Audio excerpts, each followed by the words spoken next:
The antiseptic smell hit me first. Sharp, clinical, sterile. It always did.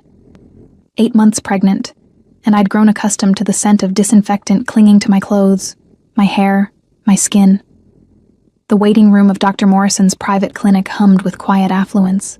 Leather chairs that didn't creak, abstract art that probably cost more than my annual salary, and a receptionist who smiled without showing her teeth.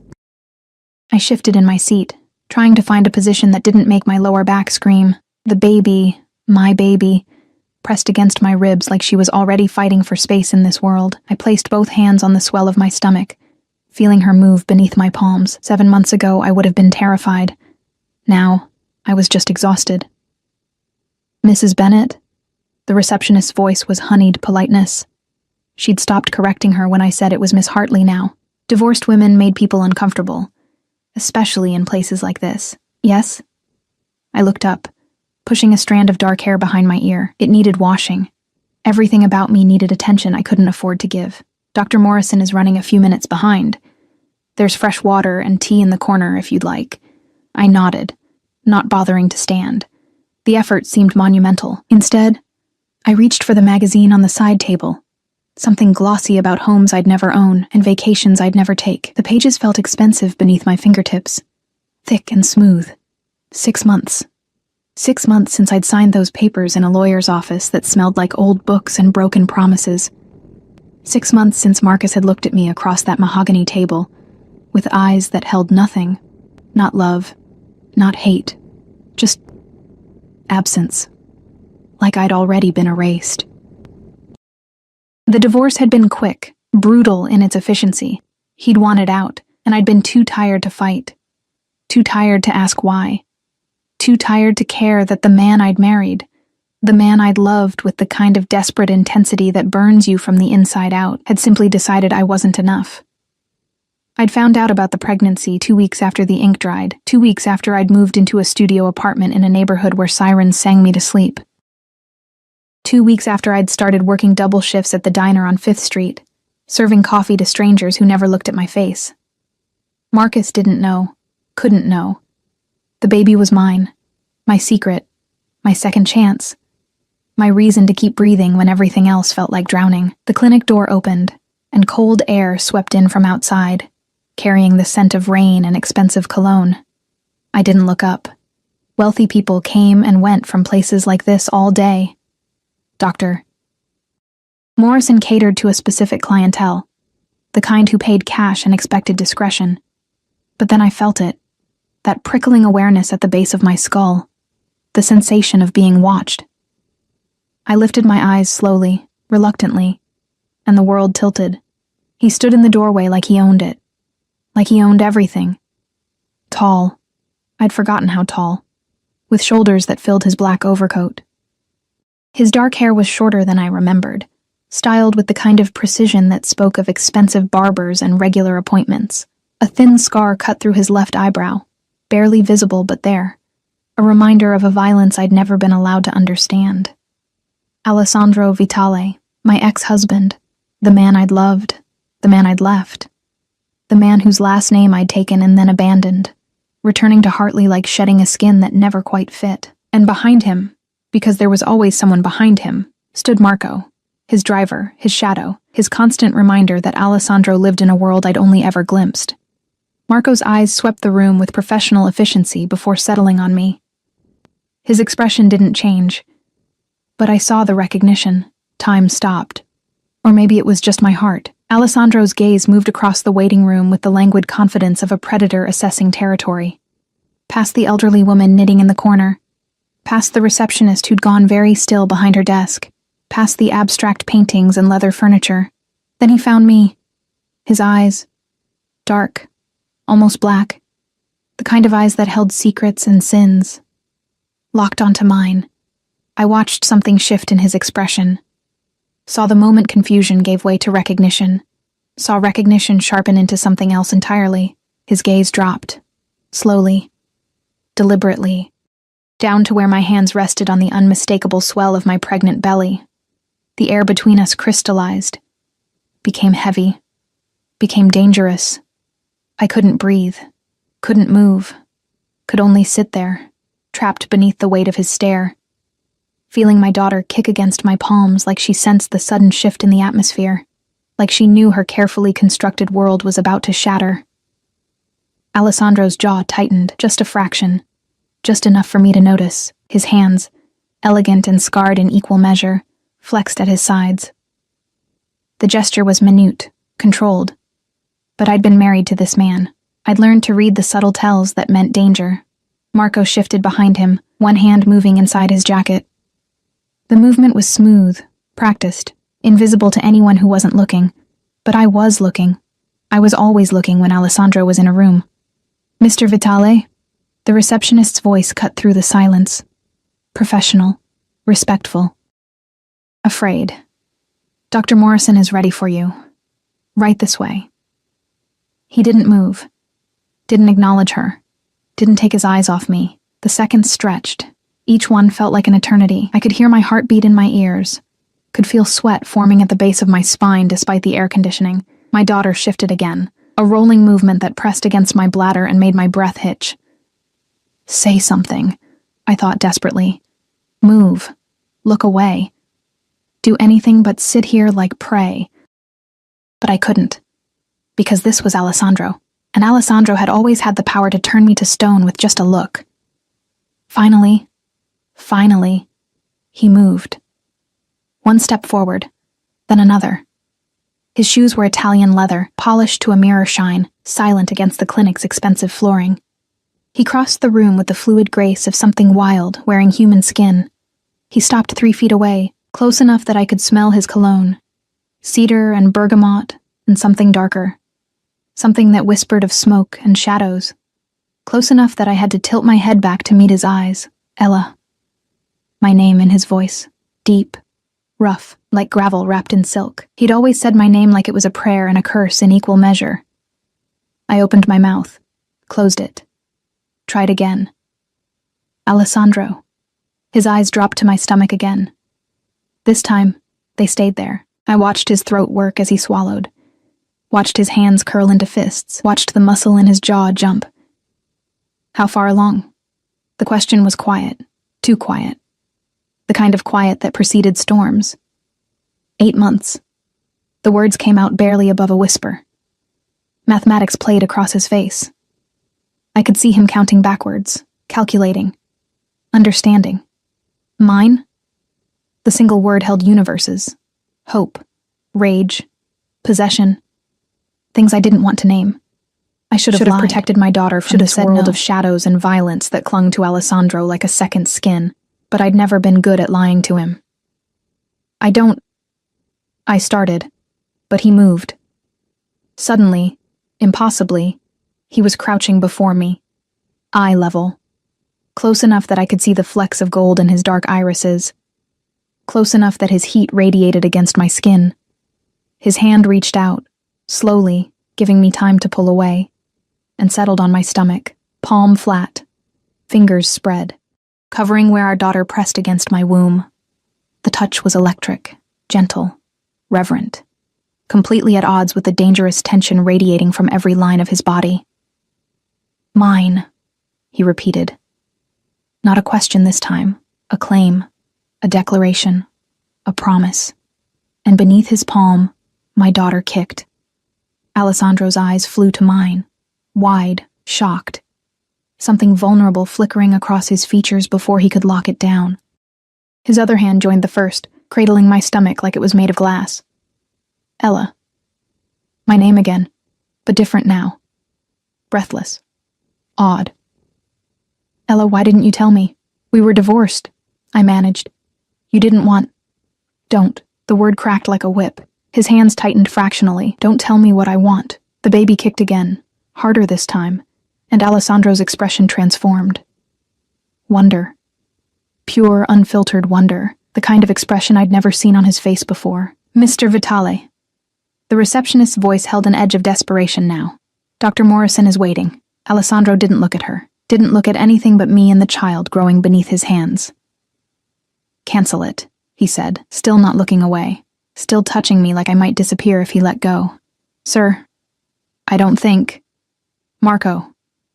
One word. One name. That was all it took. I heard Marco move, heard the receptionist's sharp intake of breath, heard the quiet murmur of voices and the unmistakable rustle of money changing hands. "We're leaving," Alessandro said. His hand slid up to cup my face, thumbs brushing my cheekbones, eyes searching mine with an intensity that made my lungs forget how to work. "You and me and our baby, we're leaving. Right now. I have an appointment. I'll get you the best doctors in the country, the world, whatever you need. Alessandro, I can't just..." "Yes." He leaned closer, his forehead almost touching mine, his breath warm against my lips. "You can. You will. Because that's my child, Ella, my daughter. And I have spent 6 months in hell thinking I'd lost you forever. I'm not losing you again. I'm not losing her. Do you understand?" It wasn't a question. It was a vow. And God help me, I felt something crack open in my chest. Something I'd sealed shut the day I signed those divorce papers. "You let me go," I whispered. The accusation hung between us. "You signed the papers. You walked away." Pain flashed across his face. Raw. Real. "I know. And I've regretted it every single day since." His hands trembled against my skin. Actually trembled. "Let me fix this. Let me protect you. Both of you. Please." The please undid me. Alessandro Vitale didn't say please, didn't beg, didn't show weakness. But here he was, on his knees in a clinic waiting room, asking. My daughter kicked again, persistent, demanding, like she was casting her vote. "Okay," I breathed. Not thinking, not planning, just feeling. "Okay." Alessandro's eyes closed, just for a moment, like I'd given him something precious, something he thought he'd lost forever. When they opened again, they burned. "Marco," he called, standing and pulling me up with him. His hand was gentle but unyielding on my elbow. "Bring the car around. Now." "Yes, sir." And just like that, my carefully controlled world dissolved. Alessandro's arm wrapped around my waist, protective, possessive, guiding me toward the door. I caught a glimpse of the receptionist's face. Pale, shocked, already reaching for her phone. The cold air hit us like a slap. Rain misted down, turning the city streets into watercolor paintings. A black Mercedes with tinted windows idled at the curb. Marco held the door open, his expression unreadable. Alessandro helped me inside like I was made of porcelain. His hands were everywhere, my back, my arm, my stomach, like he couldn't stop touching me, couldn't confirm I was real. He slid in beside me, and Marco closed the door, sealing us in leather and shadows. The car pulled away from the curb, and I watched the clinic disappear in the side mirror, watched my old life fade into rain and distance. Alessandro's hand found mine, laced our fingers together, brought my knuckles to his lips. "You're mine again," he murmured against my skin. "You were always mine, and now..." His free hand settled on my stomach again, possessive, protective. "Now, you're never leaving." It should have terrified me, should have sent me running, but all I felt was the heat of his touch and the weight of his promise, and the undeniable truth that some prisons were made of devotion instead of bars. The Mercedes moved through the city like a shadow, silent and smooth. Rain streaked the tinted windows, turning the world outside into an impressionist painting. Blurred lights, gray buildings, people reduced to shapes hurrying beneath umbrellas. Inside, the leather seats were warm, the air perfumed with that mixture of expensive car and Alessandro's cologne that made my head spin. His hand hadn't left my stomach. Not once. His palm rested there with a possessiveness that should have frightened me, but instead felt like an anchor. Like the only solid thing in a world that had just tilted sideways. "Where are we going?" My voice sounded strange in the quiet cabin. Small, uncertain. "Home." His thumb traced circles over the fabric of my dress. Slow, deliberate, each rotation sending sparks up my spine. "I have a home." His jaw tightened. I watched the muscle jump beneath the stubble that shadowed his face. "Not anymore. You can't just..." "Ella." He turned to face me fully, and the intensity in his eyes stole whatever protest I'd been forming. "You're 8 months pregnant with my child. You've been living God knows where, doing God knows what, without me. Without protection, without resources. His other hand came up to cup my face, forcing me to meet his gaze. Those days are over. Do you understand? I've been managing fine. Something dark flickered across his features. Fine? You call working yourself to exhaustion while carrying my daughter fine? You call living alone, vulnerable, in this city, fine? How do you... I stopped, stared at him. How do you know where I've been living, what I've been doing? He had the grace to look away, just for a moment. When his eyes returned to mine, they held no apology. I've always known where you were, Ella, every single day since you left. The words hit me like ice water. You've been watching me? Protecting you. His correction was immediate, sharp. There's a difference. That's not... I pushed at his chest, trying to create space, but his arm around my waist tightened. Not painfully, just enough to keep me close. That's not okay, Alessandro. You can't just spy on people. I can when they're mine. No hesitation, no doubt. Just absolute certainty that made my breath catch. I'm not yours. Not anymore. We're divorced, remember? His laugh was bitter, dark. A piece of paper doesn't change what you are to me. What you've always been. His forehead dropped to touch mine. You think I could just let you go? Just stop caring whether you were safe? Whether you were eating? Whether you were... His hand on my stomach pressed more firmly. Whether you were carrying this, you signed the papers, I whispered. The accusation tasted like ash. You let me walk away. I thought I was doing the right thing. His voice cracked. Actually cracked. Alessandro Vitale, who I'd never seen show weakness, who moved through the world like violence wrapped in expensive suits, sounded broken. I thought I was protecting you. From me. From my world. From everything I touch that turns to poison. Then why? Because I was wrong. He pulled back just enough to look at me. Really look at me. Because 6 months without you has been hell. Because I wake up reaching for you and find nothing. Because I see your face in every crowd and it's never you. Because... He stopped, swallowed hard. Because I love you. I've always loved you. And finding out you're carrying my child, that you've been going through this alone. His hands trembled again. I can't. I won't. Not anymore. The car turned, and I felt the change in road texture, smoother, quieter. We were heading into the part of the city where money whispered instead of shouted, where buildings had doormen and security cameras hidden in tasteful architectural details. Alessandro, this is insane. You can't just kidnap me. I'm not kidnapping you. His thumb brushed my cheekbone. I'm bringing you home. There's a difference. Against my will. Is it? He leaned closer. His lips brushed my temple. Featherlight. Devastating. Against your will, Ella. Because your pulse is racing, your pupils are dilated, and you haven't actually tried to leave. He was right. Damn him, he was right. I should have been fighting, screaming, demanding Marco stop the car. Instead, I sat there, my traitorous body responding to every touch, every word, every heated look. I hate you, I tried, but the words came out weak, unconvincing. Liar. He smiled. Actually smiled, and it transformed his face from dangerous to devastating. You've never been good at lying to me. The car slowed, then stopped. Through the rain-streaked windows, I saw it. The building I'd tried so hard to forget. 30 stories of glass and steel and luxury. The penthouse where I'd lived as his wife. Where I'd learned to love a man who lived in shadows. Marco opened the door, umbrella already deployed. Alessandro slid out first, then turned to help me. His hands were gentle on my arms as he guided me from the car, one palm immediately returning to the small of my back, as if he couldn't bear not touching me. The doorman, Thomas, I remembered his name was Thomas, looked up. His eyes widened. Mrs. Vitale. Miss Hartley, I corrected automatically. Alessandro's hand on my back turned to steel. Mrs. Vitale, he said, each word precise, dangerous. My wife. Ex-wife, I muttered, but he was already guiding me toward the elevator.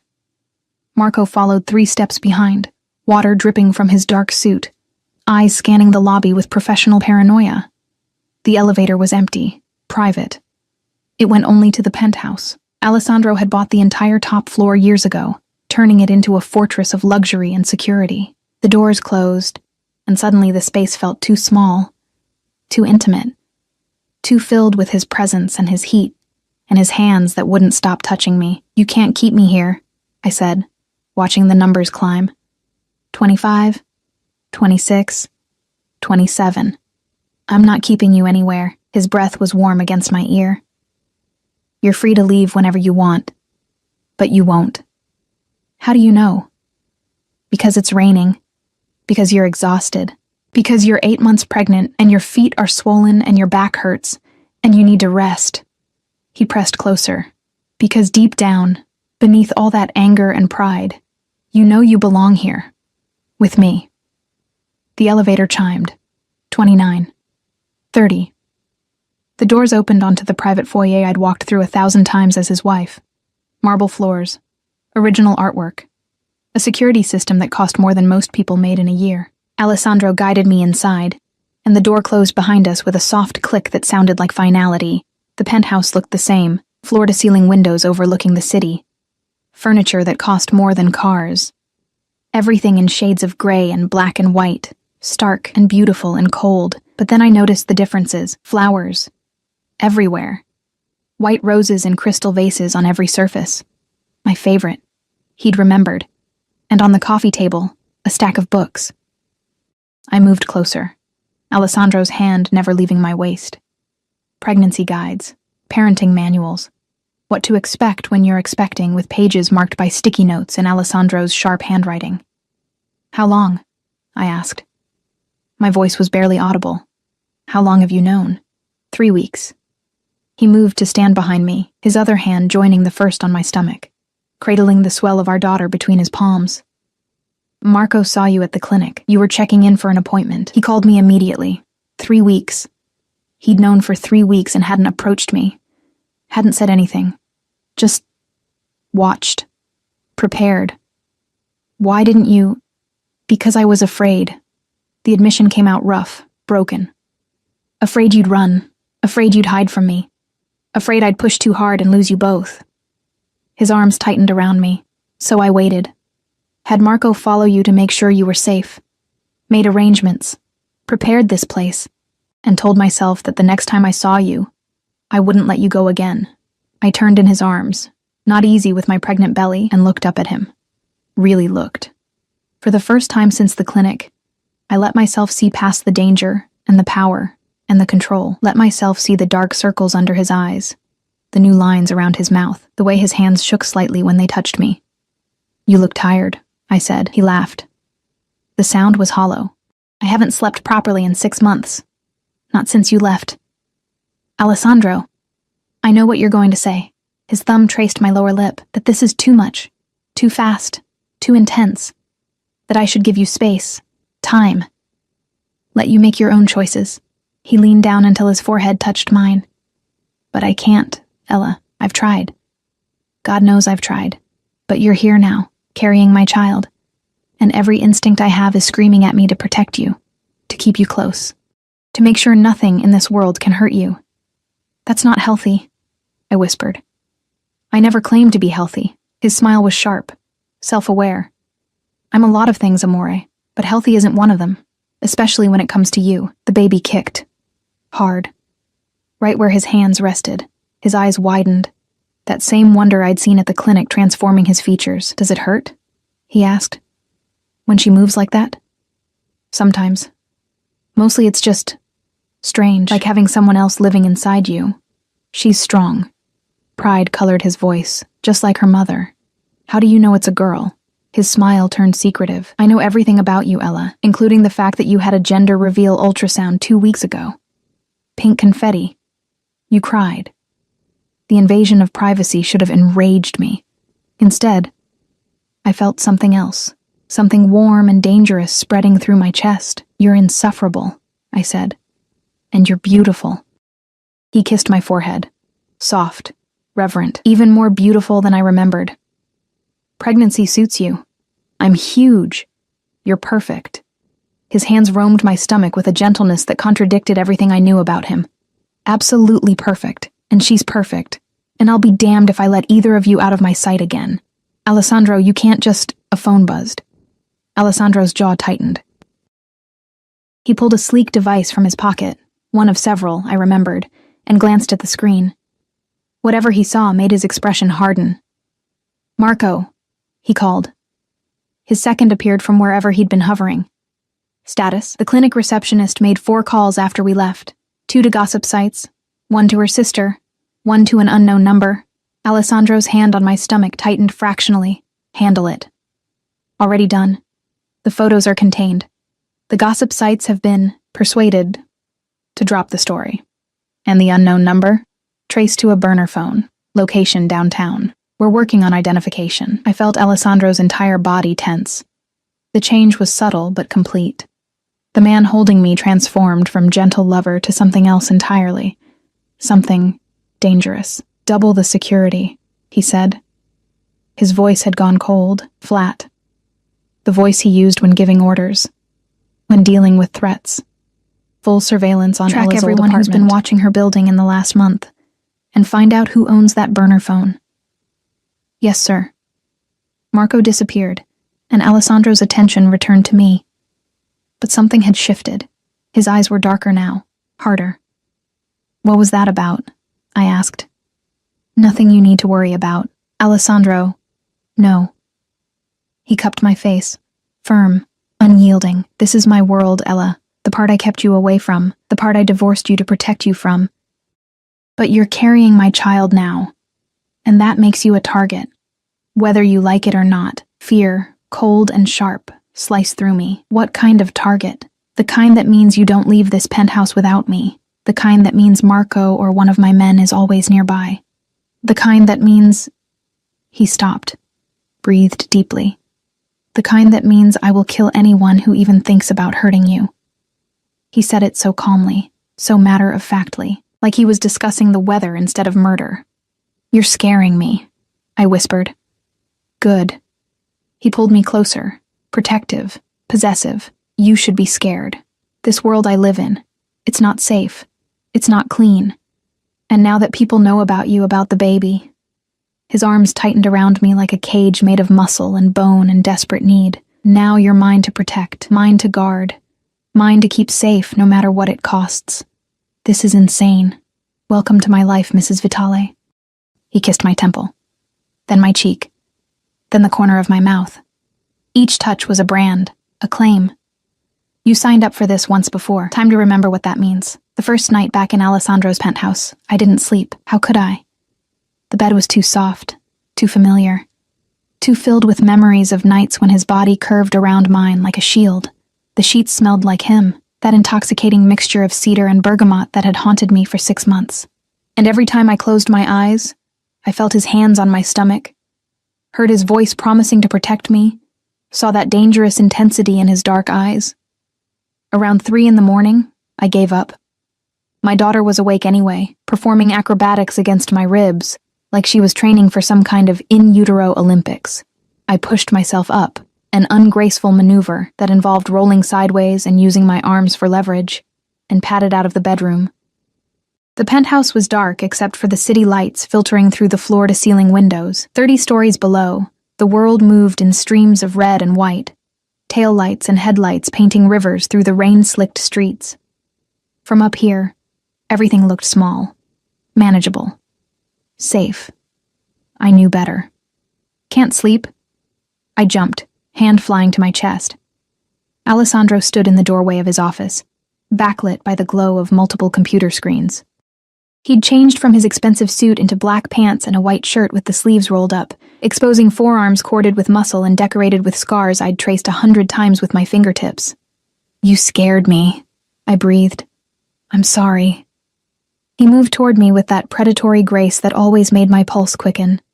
I heard you moving around, wanted to make sure you were all right.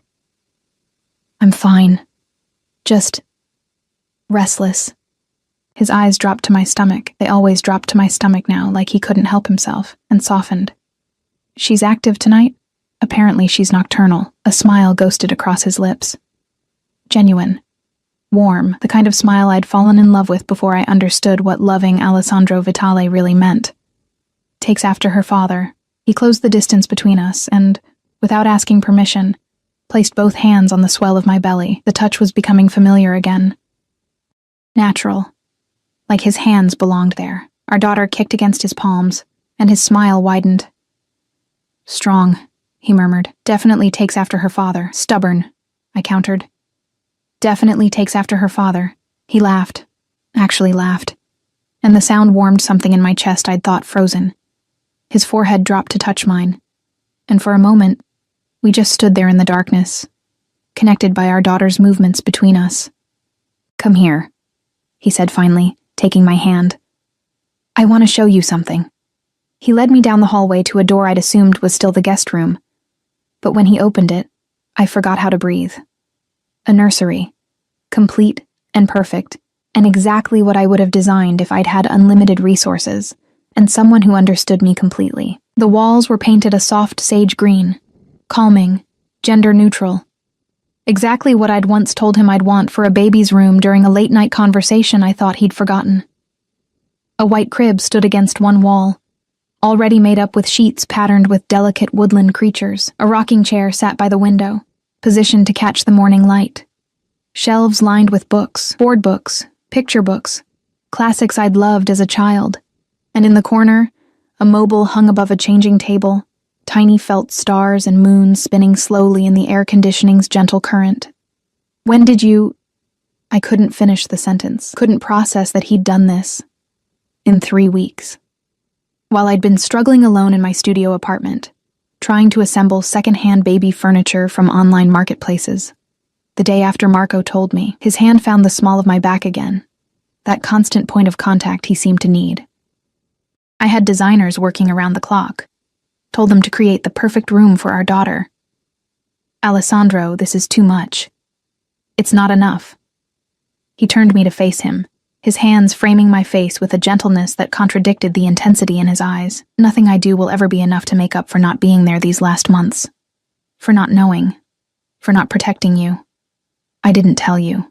You shouldn't have had to. His thumbs traced my cheekbones. I should have known. Should have felt it somehow. You're my wife. Ex-wife. His jaw tightened. That changes. Tomorrow. I blinked. What? We're getting remarried. I've already made arrangements. You can't just... I pushed at his chest, but he didn't budge. Alessandro, you can't just decide we're getting married again. That's not how this works. Then tell me how it works. He backed me gently against the wall, caging me in with his arms on either side of my head. Not threatening. Just... present. Unavoidable. Tell me how I'm supposed to let my pregnant wife live separately from me. Tell me how I'm supposed to sleep knowing you and our daughter aren't protected. Tell me, his voice cracked. Tell me how I'm supposed to survive losing you again. You're the one who let me go. Biggest mistake of my life. He leaned closer, his breath warm against my lips. One I'm not repeating. You're mine, Ella. You've always been mine. And that baby you're carrying, she's mine too. My family. My responsibility.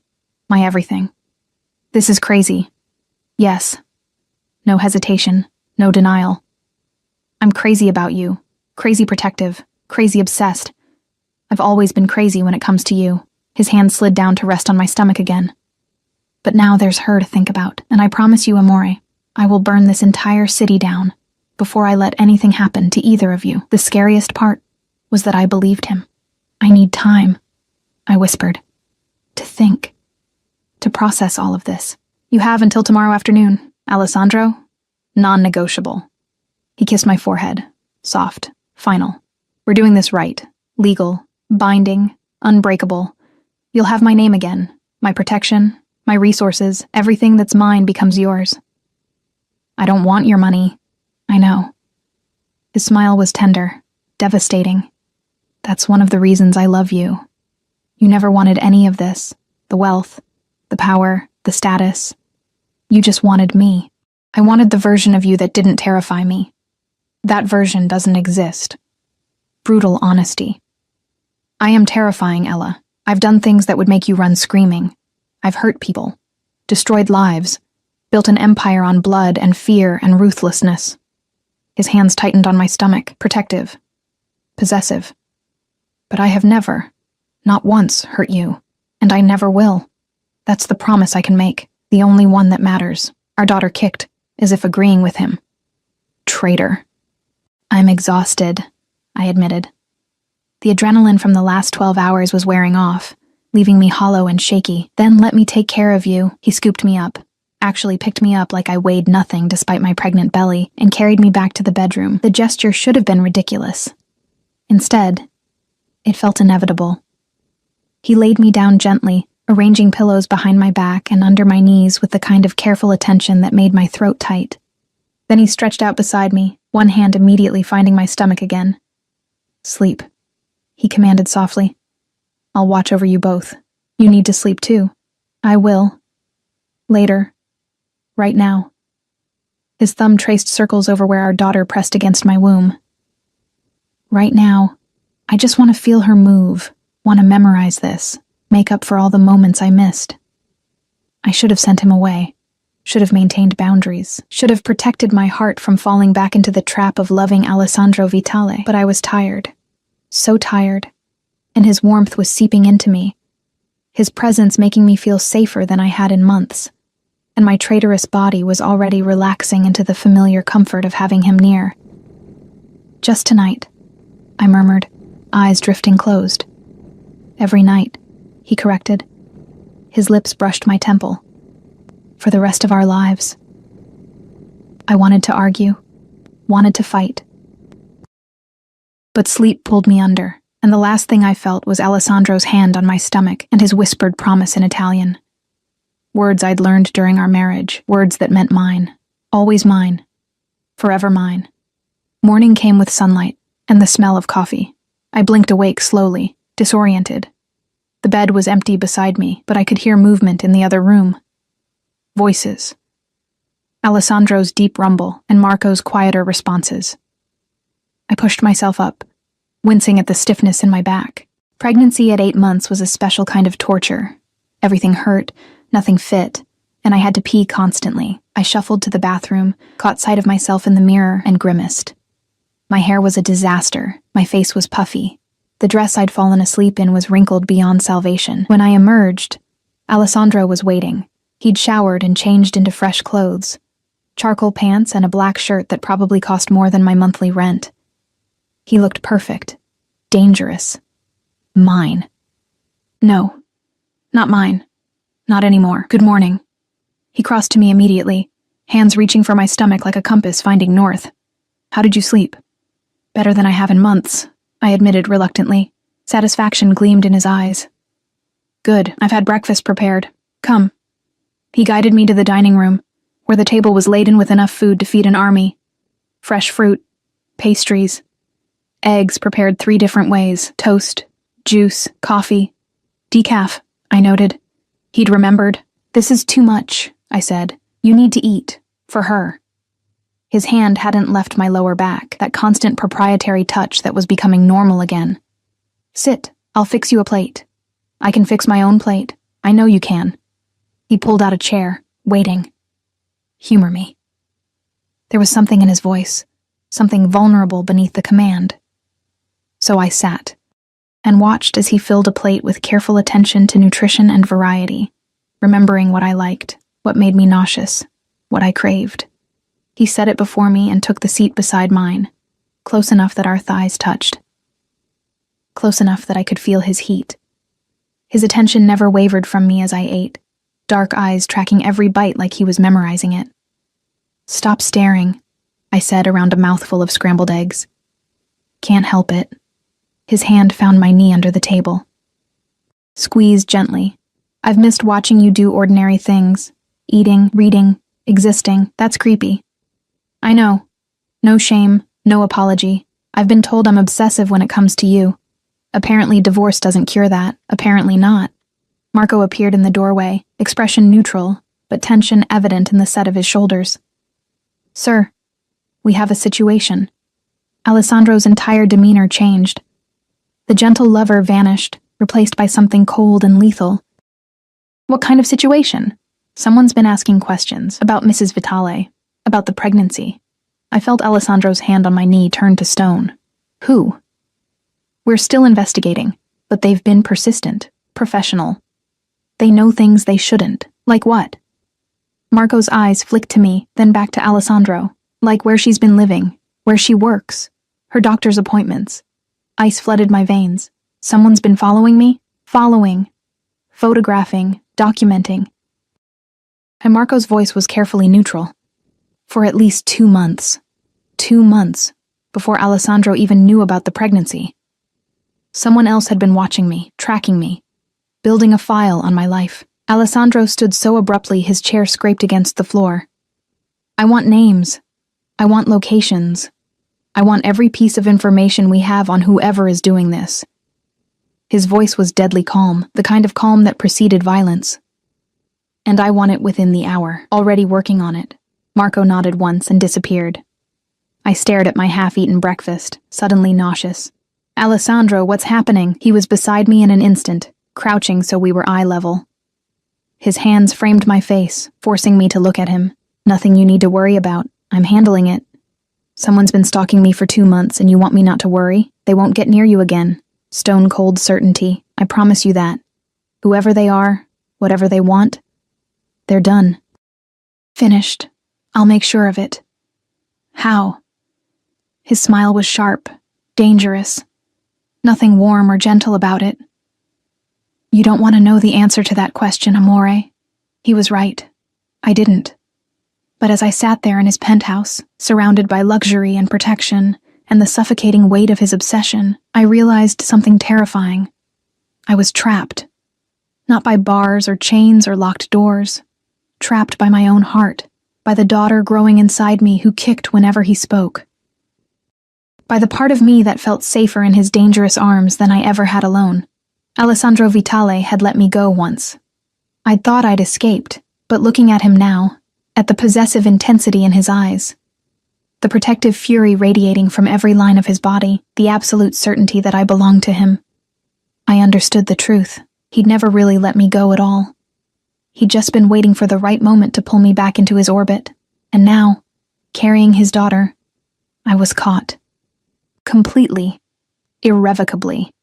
The golden cage door had closed, and God help me, part of me was relieved. 3 days passed in Alessandro's penthouse like being suspended in amber, beautiful, suffocating, unreal. He worked from home, converting his office into a command center where Marco and various other men in expensive suits came and went with alarming frequency. I heard fragments of conversations through closed doors, words like surveillance, threat assessment, and containment, that made my stomach clench with anxiety I tried to ignore. But when Alessandro was with me, all of that disappeared. He became someone else entirely, someone attentive and gentle, and so intensely focused on my well-being that it felt like standing in the sun. He'd arranged for Dr. Morrison to make house calls. Apparently enough money could convince anyone to abandon professional boundaries.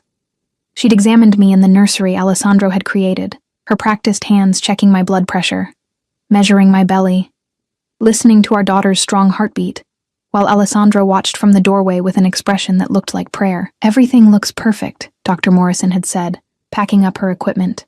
The baby is healthy. Good position. You're doing wonderfully, Ella. Alessandro had paid her in cash. An obscene amount that she'd accepted without blinking, probably understanding that discretion was part of the transaction. Now, on the 4th morning, I stood in the nursery alone, running my fingers over the crib's smooth wooden rails. Outside, rain fell in sheets, turning the city into a watercolor blur. Inside, everything was warm and safe and expensive. Too expensive. Too perfect. Too much like a dream I'd wake from. She'll sleep here. Alessandro's voice came from behind me. I hadn't heard him approach. He moved like smoke when he wanted to. Right next to our room, close enough that we'll hear her the moment she needs us. You mean close enough that you can watch over her obsessively, I corrected, not turning around. His arm slid around my waist from behind, hand settling on my stomach with that possessive reverence that had become constant. Yes, he agreed without shame. That too. I leaned back against his chest despite myself. He was warm, solid. real, and my body remembered being held by him, remembered the safety of his embrace even when my mind screamed warnings. Alessandro, we need to talk. About all of this. I gestured vaguely at the nursery, the penthouse, the life he was building around me without my permission. About what happens next. About the wedding tomorrow. His lips brushed my temple. I know. Everything is arranged. I turned in his arms, which was becoming increasingly difficult with my pregnant belly. I didn't agree to that. You will. Such absolute certainty, like my agreement was inevitable, predestined. Because you're practical, Ella. You always have been. And you know that being my wife again protects you. Protects her. His hand pressed against where our daughter rolled beneath my skin, gives her my name, my legitimacy, my world. Your dangerous world. Every world is dangerous. He cupped my face, tilting it up so I had no choice but to meet those dark, intense eyes. But mine comes with resources to fight back, with power to protect what's mine, with me between you and anything that would hurt you. What about the person who's been following me? Have you found them yet? Something flickered across his face. Fury, cold and lethal. We're close. That's not an answer. It's the only answer you're getting. His thumb traced my lower lip. Trust me to handle this, Amore. Trust me to keep you safe. I trusted you before. You divorced me. Pain lanced through his expression, raw, real. And I've regretted it every day since. Every hour. Every minute. He pressed his forehead to mine. I thought I was protecting you by letting you go. Thought my world was too dark, too violent, too corrupted for someone like you. Someone pure and good and innocent. I'm not innocent. You are compared to me. His hand slid into my hair, cradling my head. You have no idea what I've done, Ella. What I'm capable of. The things I've ordered. The blood on my hands. Then tell me. No. Immediate. Final. That's one thing I'll never do. You don't need that darkness in your head. Don't need to see me as the monster I am. You're not a monster. His laugh was bitter. You only think that because I've been very careful about what you see, but I am, Amore. I'm a monster who loves you, who would kill for you, who would burn the world down if it meant keeping you safe. His hands tightened in my hair. Not painful, just desperate. Does that terrify you? Yes, I whispered honestly. Good, it should. He kissed my forehead. Soft, reverent. Complete contradiction to his words. But know this. I would never hurt you. Never. You and our daughter are the only pure things in my life. The only things worth protecting. Our daughter chose that moment to kick. Hard. Right where Alessandro's hand rested on my stomach. He smiled. Actually smiled. And the transformation was stunning. All that darkness and danger melting into something tender. She agrees with me, he said. She has terrible judgment. She has her father's stubbornness. He knelt then, right there in the nursery, and pressed his lips to my stomach, whispered something in Italian I couldn't quite catch. Something about protection and love and promises. When he looked up at me, his eyes were wet. Alessandro Vitale, Mafia boss, dangerous man, killer probably, crying over our unborn daughter. I'm going to be a good father, he said. Not a question. A vow. I'm going to give her everything, protect her from everything, love her the way I love you, completely, obsessively, without reservation. That's what I'm afraid of, I admitted. He stood, pulling me close again. Then be afraid, but don't leave. Don't take her away from me. Let me do this, Ella. Let me be your husband again. Let me be her father. Let me prove I can be better than I was. You can be her father without us being married. I want both. His jaw set, stubborn, immovable. I want the ring back on your finger. Want my name attached to yours. Want everyone who looks at you to know you're mine. Protected. Untouchable. That's not romantic, Alessandro. That's possessive. I know. No apology. I've never claimed to be romantic. I'm possessive and jealous and probably a little bit insane when it comes to you, but I'm also devoted, loyal, completely yours in ways that would terrify most people. He leaned down, lips brushing mine. Not quite kissing, just present. Tomorrow you're marrying me, and this time, I'm never signing divorce papers. Never letting you walk away. never making the mistake of thinking I can survive without you. Before I could respond, Marco appeared in the doorway. His expression was carefully neutral, but I'd learned to read the subtle signs. The tension in his shoulders, the way his hand rested inside his jacket where I knew he kept a gun. "Sir, we found him." Alessandro's entire body went rigid. "Where?" "Downtown, warehouse district. He's been staying in a room above a pawn shop. We have eyes on the location. Equipment? Professional-grade surveillance, multiple cameras, files on Mrs. Vitale going back 4 months." Marco's eyes flicked to me, then away. "And others." "Others?" I asked. My voice sounded thin, afraid. Alessandro's hand on my back pressed more firmly. Protective. "How many others?" "6 that we've identified so far. All women, all pregnant, all," Marco hesitated. "All connected to families in our world." The room spun. I grabbed Alessandro's arm for balance, and he immediately wrapped himself around me, supporting my weight. "He's targeting pregnant women?" I managed. "Appears so." Marco's voice was professionally calm. Like he discussed sociopaths targeting vulnerable women every day. Maybe he did. "We're still piecing together his endgame." "I want him." Alessandro's voice had gone flat, empty, the kind of empty that preceded violence. Alive, contained, ready for interrogation within the hour. Already in motion. And the others? The other women? "We're reaching out to their families now, warning them, offering protection." Alessandro nodded once. Marco disappeared. And I stood there in my beautiful nursery, surrounded by expensive furniture and woodland creature mobiles, realizing that the danger wasn't some abstract concept. It was real. Immediate. Targeting women exactly like me. "I'm going to be sick," I whispered. Alessandro had me in the bathroom instantly, holding my hair back while I heaved into the toilet. Nothing came up. I hadn't eaten enough. But my body tried anyway, rejecting the fear flooding my system. When the spasms passed, he dampened a washcloth and wiped my face with a gentleness that made my eyes burn. "This is my fault," I said. Tears were streaming down my cheeks now, hot and unstoppable. If I hadn't left you, if I'd stayed, none of this would have happened. I'd have been protected. "Stop." He cupped my face, forcing me to look at him. "This is not your fault. None of this. You left because I pushed you away. Because I made you feel unwanted. Because I was too much of a coward to admit I needed you more than I needed to protect you from my world. Someone's been watching me, photographing me, planning..." "What?" "What was he planning, Alessandro?" His jaw tightened. "I don't know yet, but I will find out, and then I will make sure he never threatens anyone again." "You're going to kill him." He didn't deny it. Didn't even try. "Would you prefer I didn't?"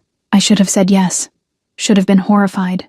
Should have run screaming from this man who discussed murder like it was a business transaction. Instead, I thought about someone watching me, following me home to my studio apartment, photographing me through windows, planning something terrible for me and my unborn daughter. "No," I whispered. "I wouldn't prefer that." Something fierce and satisfied blazed in Alessandro's eyes. "Good. Because he's already dead. He just doesn't know it yet." He helped me up, supporting my weight as my legs shook, led me back to the bedroom, tucked me into bed like I was something precious and fragile. "Rest," he commanded. "I need to handle this. Marco will be right outside the door. You're safe here, Ella. I promise." "Where are you going?" "To have a conversation with the man who's been watching my wife." The word wife came out like a claim, a threat. "It won't take long." He kissed my forehead, then my lips. Soft. Sweet. Complete contradiction to the deadly intent radiating from every line of his body. "Alessandro." I caught his hand as he turned to leave. "Be careful." His smile was sharp, dangerous, beautiful. "I'm always careful, amore. It's everyone else who needs to worry." He left. The door closed, and I lay there in the too soft bed, hands on my stomach, feeling our daughter roll and kick beneath my palms. This was my life now. Luxury and danger, protection and violence. A man who loved me enough to kill for me without hesitation. Tomorrow I would marry him, would take his name again, would bind myself to him legally, permanently, irrevocably. And the terrifying part? I wanted to. Not because he was forcing me, not because I was trapped, but because somewhere in the last 4 days, I'd remembered what it felt like to be loved by Alessandro Vitale. Completely. Obsessively. With an intensity that bordered on madness. I'd remembered what it felt like to be chosen, protected, cherished. I'd remembered that I loved him too, had never stopped loving him, even when I signed those divorce papers. Even when I convinced myself I was better off alone. My daughter kicked again, and I smiled through my tears. "Your father is insane," I whispered to her. "Possessive and jealous and probably dangerous, but he loves us. And maybe that's enough." Hours passed. The rain stopped. The city lights came on, turning the world outside into a constellation of artificial stars. Alessandro returned as darkness fell. I heard him before I saw him, heard the water running in the bathroom, the rustle of clothes being changed. When he finally came to bed, he smelled like soap and his expensive cologne, but underneath, something else. Something metallic and wrong, blood. He smelled like blood. He slid in beside me carefully, like he was afraid of waking me. But I was already awake, had been awake for hours. "Did you kill him?" I asked the darkness. A long pause. Then, "Not yet, but I will. After I know everything." "Will you tell me what you learn?" "No." His hand found my stomach, that constant anchor point. "You don't need that in your head. Don't need to know what he planned, what he wanted. I'm not fragile. I know." He pulled me closer, careful of my belly. "But you're mine to protect, and part of protecting you means keeping the darkness away. Even when it's my darkness, I should have argued. Should have demanded the truth. Should have insisted on being treated like an equal instead of something breakable.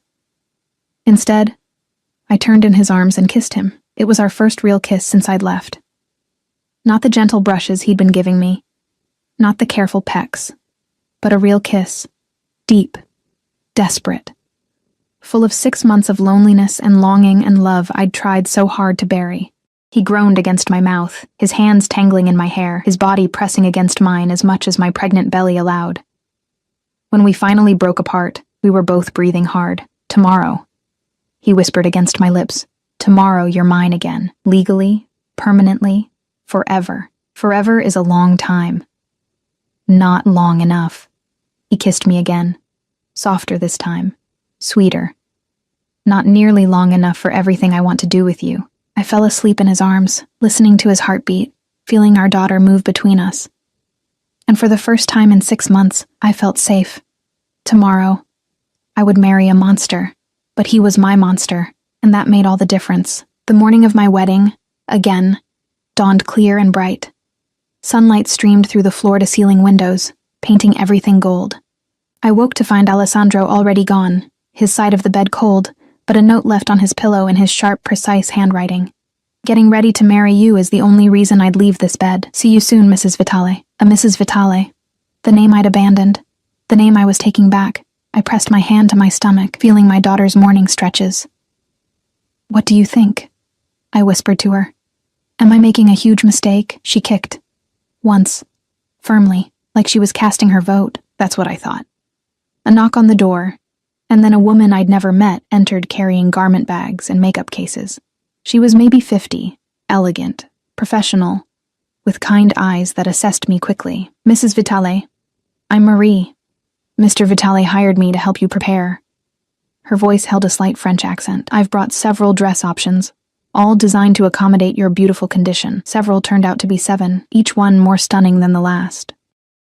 Flowing silk that draped over my belly like water, delicate lace that made me look ethereal, soft chiffon and champagne that caught the light. I chose the champagne. It felt right. Not white. I wasn't that innocent anymore. Not black.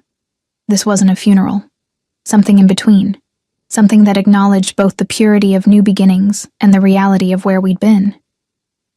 Marie worked magic with makeup, covering the dark circles under my eyes, making my skin glow, emphasizing my features without making me look like someone else. She left my dark hair down, just added subtle waves and pinned one side back with a delicate clip that looked antique. When I looked in the mirror, I barely recognized myself. I looked beautiful, radiant, like someone worth marrying. "He's a very lucky man," Marie said softly, adjusting the dress one final time. "I'm not sure that's true," she smiled. knowing. A little sad. I've worked for Mr. Vitale for 5 years. I've never seen him look at anyone the way he looks at you, like you're the only thing keeping him human. The words settled over me like a weight.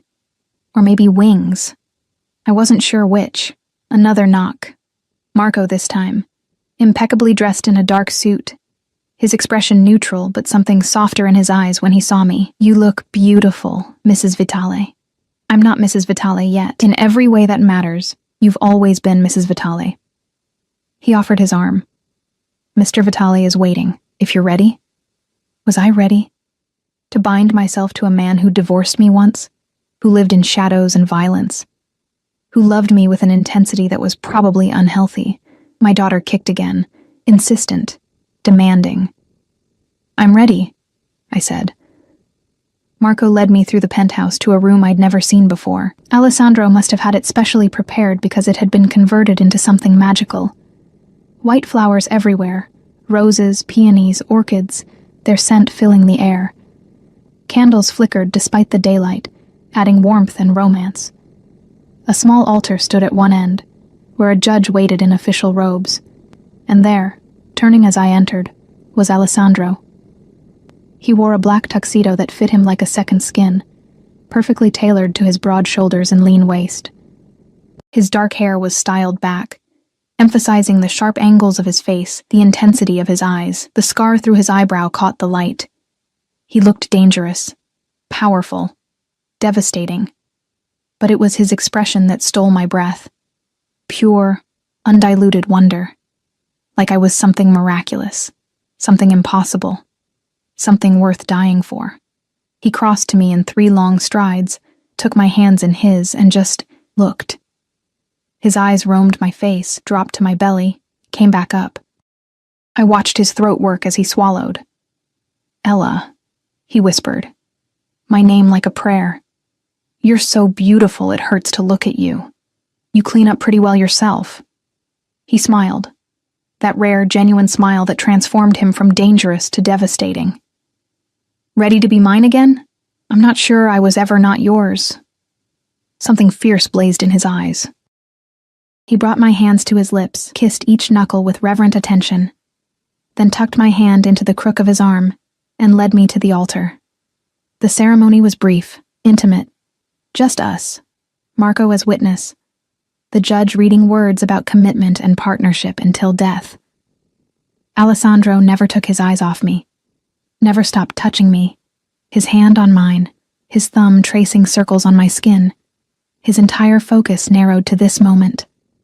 When the judge asked if he took me as his wife, Alessandro's voice was steel wrapped in silk. I do. Always, forever.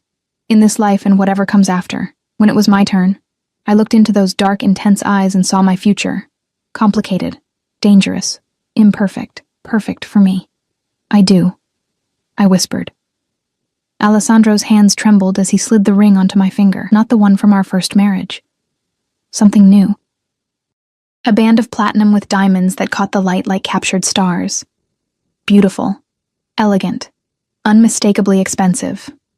With this ring, he said, voice rough with emotion, I promise to protect you, to cherish you, to love you with everything I am, even the dark parts, especially the dark parts. You and our daughter are my world, Ella. My reason for breathing, my reason for being human instead of monster. Tears streamed down my face. I didn't try to stop them. The judge pronounced us married, and Alessandro pulled me into his arms, careful of my belly, and kissed me. Deep, thorough, claiming. The kind of kiss that spoke of possession and devotion, and promises sealed with tongue and teeth and desperate need. When we finally broke apart, I was breathless, dizzy, completely his. Mine, he whispered against my lips. Finally. Completely. Legally mine. Yours? I agreed, because it was true. Had always been true. Would always be true. Marco cleared his throat. Congratulations, sir. Mrs. Vitale. He handed Alessandro an envelope. This just came from our team downtown. Alessandro's expression hardened fractionally. He opened the envelope, scanned the contents, and something cold settled over his features. The gentle lover vanished. The dangerous man returned. "What is it?" I asked. He looked at me, then at my stomach, then back at the papers in his hand. Whatever internal battle he fought lasted only seconds. "The man who was following you," he said carefully. "We know who hired him." Ice flooded my veins. "Who?" "Marcus." The name came out flat. "Dead. Your ex-husband hired someone to surveil you." The world tilted. I grabbed Alessandro's arm for balance, and he immediately wrapped himself around me, supporting my weight. "Marcus? But why would he—" "The baby." Alessandro's voice was deadly calm. "He thought she might be his, wanted proof before making a custody claim." Rage. Pure incandescent rage flooded through me. "She's not his. She was never his. We'd been divorced for 2 months before I even—" I stopped. Looked up at Alessandro. "Wait. How does he know about the pregnancy at all?" "The clinic receptionist. She sold information to a gossip site. They reached out to Marcus for comment since you were technically still married when you would have conceived." Alessandro's jaw tightened. He put 2 and 2 together, hired surveillance to confirm, was building a custody case. "Over my dead body. That won't be necessary." Alessandro's smile was sharp. "Lethal. I've already handled it." "Handled it how?" "Marcus Hartley is currently boarding a flight to Singapore, with a very lucrative job offer that requires immediate relocation. For at least 5 years. His hand pressed against my stomach, protective, possessive. "He signed documents relinquishing any potential claim to children from your previous marriage. Legally, permanently, irrevocably." I stared at him. "You bought him off." "I convinced him that his best interests lay elsewhere." Alessandro cupped my face. "He was never going to have her, Ella. Never. I would have burned the world down before letting another man claim my daughter. She's not even born yet, and you're already being possessive. I'm going to be possessive over her for the rest of my life. No apology. Just fact. She's mine. You're mine. And I protect what's mine." Our daughter kicked, as if reminding us she had opinions too. Alessandro laughed, actually laughed, and dropped to his knees right there, pressing his face against my belly. "Your mother thinks I'm crazy," he told her. "But you understand, don't you, Piccola? That I would do anything, to keep you both safe." She kicked again. Harder. Like she was answering him. "She agrees with me," Alessandro said, looking up with that rare, genuine smile that made my heart stutter. "Smart girl. Takes after her father." "Terrifying thought," I murmured. He stood, pulling me close again. "I have something for you." He reached into his jacket and pulled out a small box. Not the ring box. That was already on my finger. Something else. Inside was a key, ornate, old-fashioned, beautiful. "What's this?" "To a house." He watched my face carefully. "About an hour outside the city. Gated property, security, privacy, a garden, rooms for her to grow up in. Space for you to breathe without feeling trapped in a penthouse." Tears burned my eyes again. "Alessandro, I know you felt caged here before. Know you need space, freedom, room to be yourself instead of just my wife."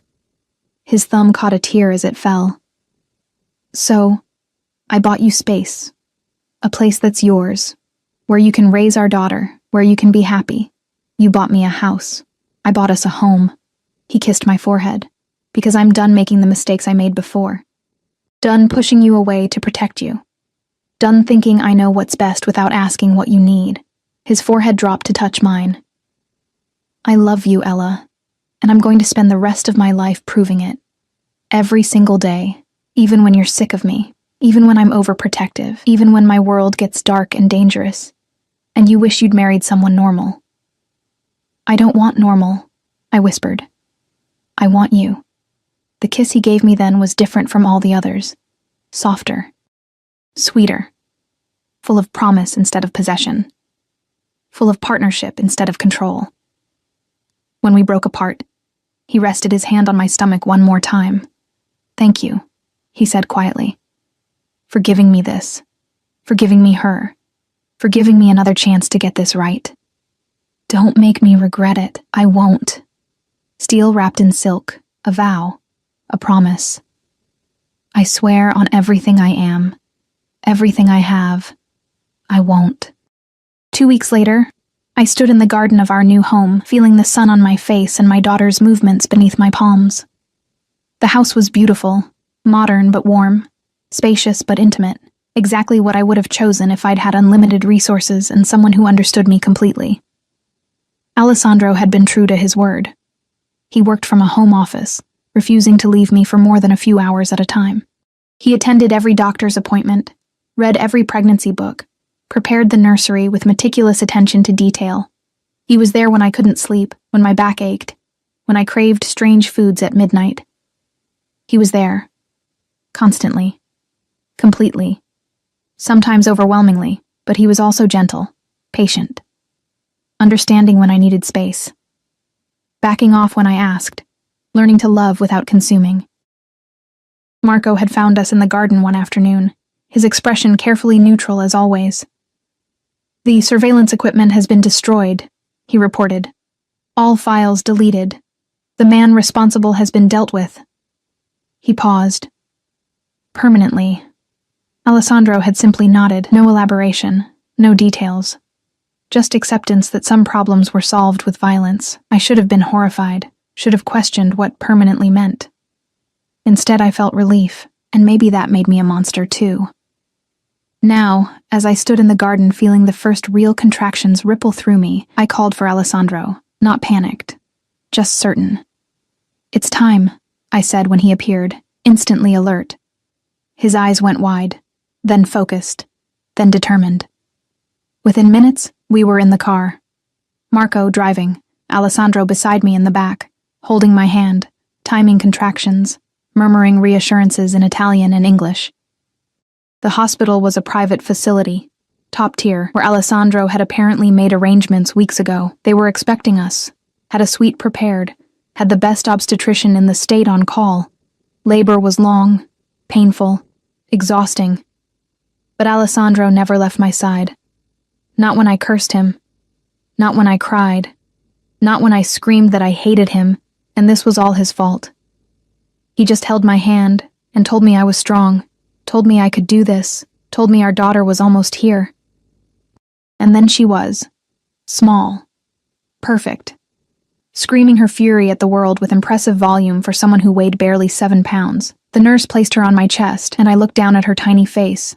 Alessandro's eyes, my nose, a shock of dark hair, and felt my heart crack open completely. "She's perfect," I whispered. "She's ours." Alessandro's voice was thick with emotion. His hand settled on our daughter's head, careful and reverent. Completely, absolutely ours. They took her to clean and measure while the doctor finished with me. When they brought her back, swaddled and calm, Alessandro reached for her with shaking hands. I watched him hold our daughter for the first time, watched his expression transform into something I'd never seen before. Pure, unguarded love, wonder, awe, fear. "Hello, Piccola," he whispered to her. "I'm your father, and I promise you, I swear to you, nothing in this world will ever hurt you. Not while I'm alive. Not ever." She opened her eyes, dark, unfocused, searching, and seemed to look right at him. Alessandro broke. I watched tears stream down his face, watched this dangerous man who killed without hesitation cry over the tiny person in his arms. "I love you," he told her. "More than I knew I could love anything. You and your mother. You're everything. My whole world. My reason for being human." He looked up at me then, and the love in his eyes was almost painful to witness. "Thank you," he said, "for her. For this. For giving me a reason to be better than I am." "You're already better than you think," I said softly. "I'm going to spend the rest of my life proving that to both of you." He sat beside me on the bed, careful not to jostle our daughter. What should we name her? We'd discussed names, made lists, debated endlessly, but looking at her now, there was only one name that felt right. "Sophia," I said. "It means wisdom, hope, light in darkness." Alessandro's smile was Sophia radiant. Vitale. Perfect. He kissed my forehead, then Sophia's, then looked at both of us like we were miracles. "My girls," he whispered. "My whole world." Months passed. Sophia grew from tiny newborn to smiling baby, the house filled with her laughter, her cries, her endless curiosity. Alessandro was completely, absolutely devoted. Changing diapers at midnight, walking the floors when she wouldn't sleep, reading to her in Italian and English from the moment she could focus on his face. He was overprotective, yes. The house had security that would make the Pentagon jealous. He vetted every nanny, every doctor, every person who came within 10 feet of his daughter. But he was also gentle, patient, present in ways I'd never expected. And with me, he was everything. Attentive, loving, still possessive, still intense, but tempered now by understanding, by compromise, by genuine partnership. We had date nights, Marco babysitting with an entire security team as backup. We had quiet mornings in bed while Sophia napped. We had arguments and makeups and all the messy, complicated reality of building a life together. It wasn't perfect. His world was still dark, still dangerous. There were still nights when he came home smelling like violence, when Marco delivered reports that made his jaw tighten, when I remembered exactly what kind of man I'd married. But he was my man, and I was his woman, and together, we were Sophia's parents. That was enough. More than enough. One evening, as I stood in Sophia's nursery watching Alessandro rock our daughter to sleep, singing softly in Italian, I felt complete peace settle over me. This was my life. Complicated, imperfect, sometimes terrifying, but mine. Alessandro looked up, caught me watching, and smiled. "Come here, amore." I crossed to them, and he pulled me into his free arm, holding both of us, his girls, his world. "I love you," he whispered against my hair. "Both of you. More than I have words for. I love you too," I said, and meant it completely. Sophia sighed in her sleep, content and safe in her father's arms. And I realized that sometimes the golden cage wasn't a cage at all. Sometimes it was just home. Sometimes the monster turned out to be the hero. And sometimes, love that felt like possession was actually just devotion wearing an intense disguise. Alessandro kissed my temple, then Sophia's head, then looked at me with eyes full of promises kept and futures yet to come. "Forever," he said, not a question. A fact. "Forever," I agreed, because some things, some people, were worth falling for, worth staying for, worth building a life for, no matter how complicated or dangerous or absolutely insane that life might be. This was ours, messy and beautiful and real, and I wouldn't trade it for anything.